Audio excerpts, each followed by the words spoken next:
to regulate animal husbandry and ranches establishment as an antidote for the perennial violent clashes between sedentary farmers and nomadic herders in Nigeria. Mr. President, distinguished colleagues, you are all aware of the increasing wave of violent conflicts that erupt from pastoralists and farmers' interaction in Nigeria, which have assumed a warlike dimension with far-reaching negative impact on the people and the country as a whole. As stakeholders in the Nigerian project and elected representatives of the people, we cannot afford to look on while the country burns into ashes as a result of violent clashes between sedentary farmers and nomadic herders. Doing so would amount to abdication of our statutory and leadership responsibilities. The menace of farmers and herders crisis can easily be cured through a legislative therapy banning open grazing in Nigeria. My dear colleagues, historically, farmers-herders conflicts date back to pre-colonial times.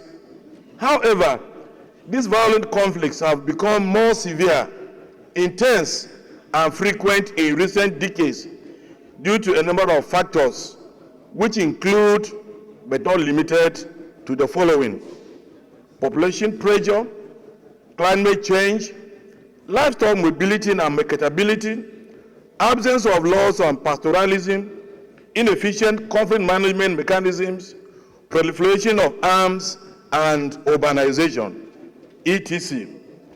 Reports have it that since 2016, more than 4,000 lives have been lost as a result of farmers-herders conflicts. Also, over 5 million people have been displaced, particularly in the Middle Belt region and other parts of northern Nigeria. With dwindling productivity in crops production and herds, this conflict has reportedly cost Nigeria an average of $3.5 million, or 47% of its internally generated revenues. The effect of herders-farmers conflicts and its implication on food security in Nigeria is already staring us in the face as a result of high cost of food items, which is almost becoming out of the reach of the common man. Whereas other countries with huge farmers and herders populations, including Mauritania, Mali, Burkina Faso, and Niger, have passed pastoral laws and codes which have helped to mitigate the incidence of clashes between sedentary farmers and nomadic herders. This situation is unfortunately treated with kid gloves in Nigeria. Mr. President, distinguished colleagues, you will observe that the converging dynamics of demography, technology, and urbanization have collectively complicated the hitherto simple and fraternal relationship between our local farmers and nomadic pastoralists. There is an unprecedented increase in the number of farmers who need more portions of land to farm, and herds with larger herds of cattle who also need more space for grazing, whereas land is fixed. Mr. President, the absence of a regulatory framework or legislation on pastoralism and livestock mobility generally has created a chaotic scenario of survival of the fittest between sedentary farmers and nomadic herders in Nigeria. My dear colleagues, this is not acceptable in the 21st century civilized world. Mr. President, available data indicate that India, as at 2023, had about 308 million heads of cattle, and it is the world's #1 country in animal husbandry, followed by Brazil, China, and USA. In Africa, Ethiopia has the highest number with 68 million cows as at 2022. Nigeria has a paltry 20.9 million heads as at 2022. Yet, we are faced with the greatest problem of herders-farmers conflagrations. Paradoxically, the Nigerian state has continued to pay lip service to the challenge of farmers and herders attacking without addressing it in concrete terms in line with international best practices of animal husbandry. Every effort is laced with maneuvers that speak to our ethnic and political biases or sentiments, thus resisted by the people. Mr. President, distinguished colleagues, this 10th Senate has a date with history. We must rise in one accord to sort out this problem of herders, farmers, violent conflicts that would, if allowed to linger longer, consume even more lives and properties than the Civil War of 1967 to 1970. Therefore, now is the time to put a permanent stop to the endless cycle of attacks and counterattacks by our people and their external collaborators. Mr. President, now is the time to adopt international best practices in animal husbandry. My distinguished colleagues, now is the time to bring about a law to stop open grazing. It is old-fashioned, hazardous, burdensome, and must be discarded. The bill therefore proposes ranching as the only viable alternative for cattle breeding in Nigeria. The bill advocates for the urgent need to transit from traditional livestock keeping method to the modern methods, which are safer and healthier to both the herds and the herder. The bill also proposes that ranches be established in pastoralist state of origin without forcing it upon other states or communities that do not have pastoralists as citizens. The bill proposes that interested parties in livestock business must seek and obtain approvals of their host communities to establish ranches for the purpose of peaceful coexistence. Attached is the compendium as required by Order 76.3 of the Senate Standing Order 2023 as amended.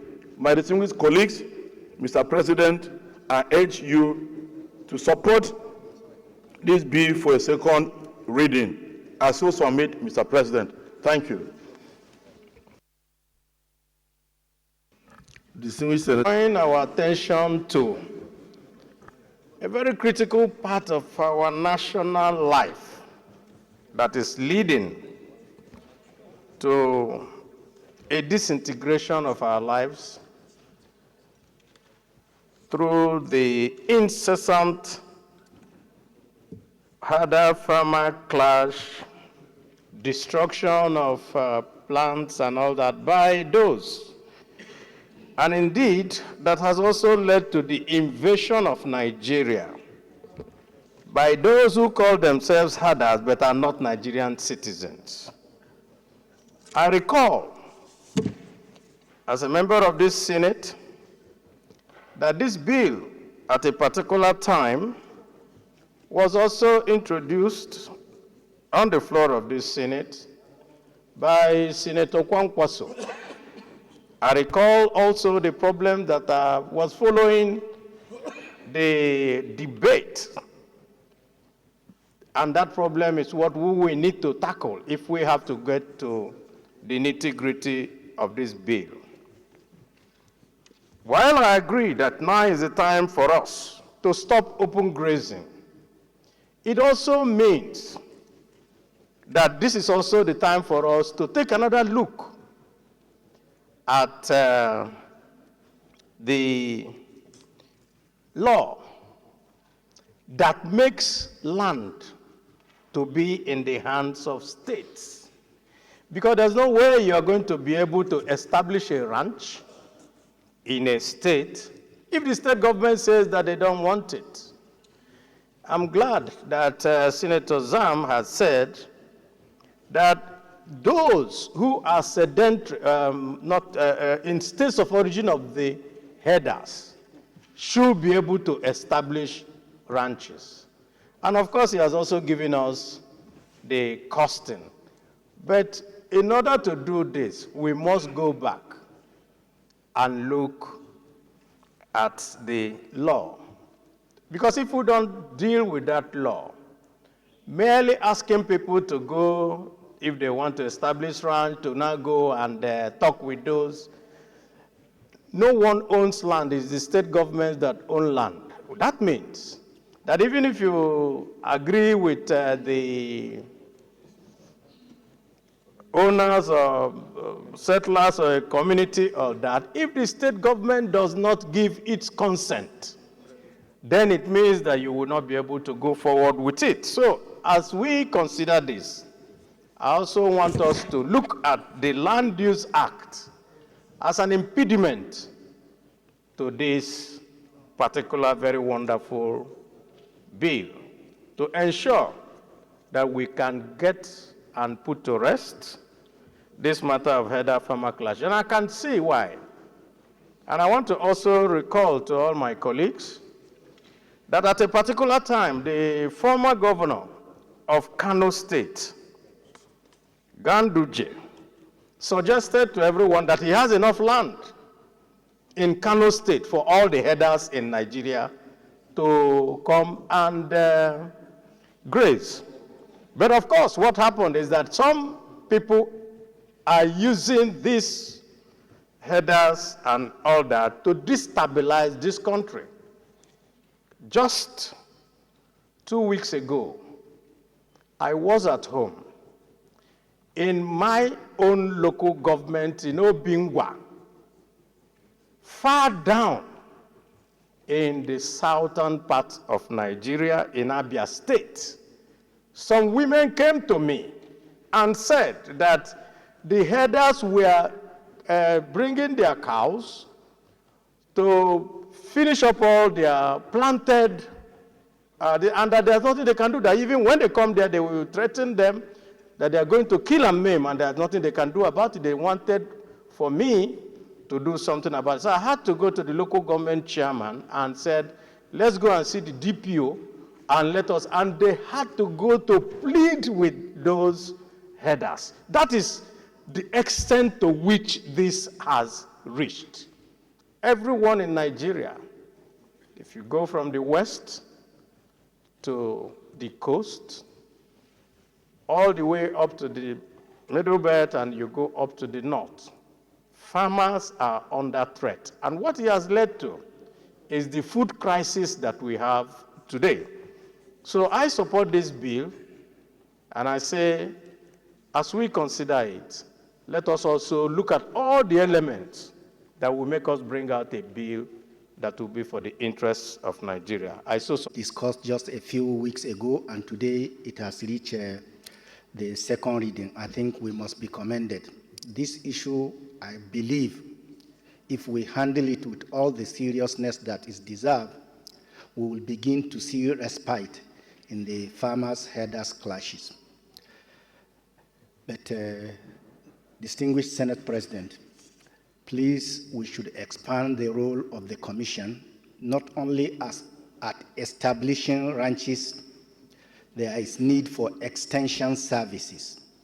There is need for bringing better breeds of cattle. An average cattle of a pastoral Fulani man gives you less than 1 liter of milk a day, as against 30 liters of the hybrid cattle. And this must be taken into consideration if we are going to make it a source of livelihood. Because as it is today, it's just a way of life, not necessarily livelihood for these people. So this is highly commendable, sir. And we need to emphasize, apart, what are the conditions that will give private ranching also the help they needed to go ahead. As you know, everybody is trying to run away from government-funded companies because they are not always being very well managed. We need to consider a way and manner for which private ranchers will be accessed to this commission, and they will get the necessary help for them to expand and establish ranches. Thank you very much, the Senate President. This is a wonderful bill. I hope we live. Do something similar to this in a motion, where we call for a national summit. We all know that this is a national problem. It is not just a state problem. It's a problem that is ravaging all over our nation. And we cannot just sit down as responsible parliamentarians without finding a solution to it. Thank you for your able leadership, sir. First of all, in the north, we used to have a cattle route with open grazing those days. Those cattle routes, they have been taken over by communities. And now, no cattle routes. The cattle, they are all over the place. You will even see them on Abuja Street. You see them all over the place. They enter people's land, farmland, and causing problems all over the country. This bill must be allowed to have its place. We are going to consider this bill appropriately.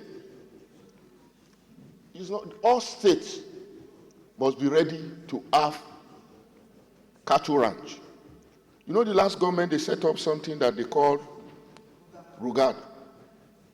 And they gave, some states said they wouldn't go with it, and they rejected it. But when this bill is passed into law, by the time we are doing the public hearings, sir, we are going to invite stakeholders all over the country to ensure that we treat this issue as a national problem. So that all these killings going on all over the place in the name of cattle ranching, in the name of kidnapping, we are going to find a solution to it. We cannot continue like this. This is a responsible government. This government has started well. Previous government, they've not been able to find a solution to it.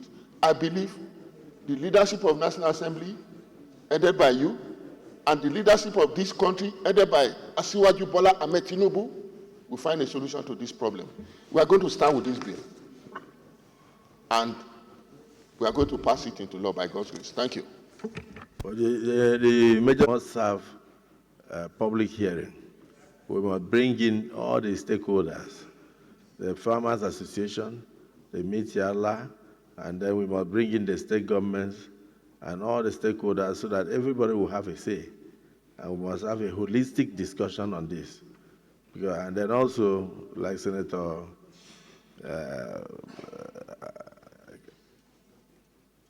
Distinguished Senator Abaribe pointed out, if there is need to tinker with the Constitution in terms of the Land Use Act, which is in the Constitution, to enable us create a clause that will allow easy access to land for ranching, we should do so.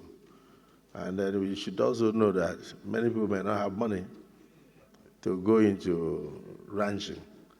And it's something that we should do gradually. But whatever it is, when we go into the major issue of discussing it at the public hearing, we'll get more information and get stakeholders' opinions. Distinguished Senator Goje.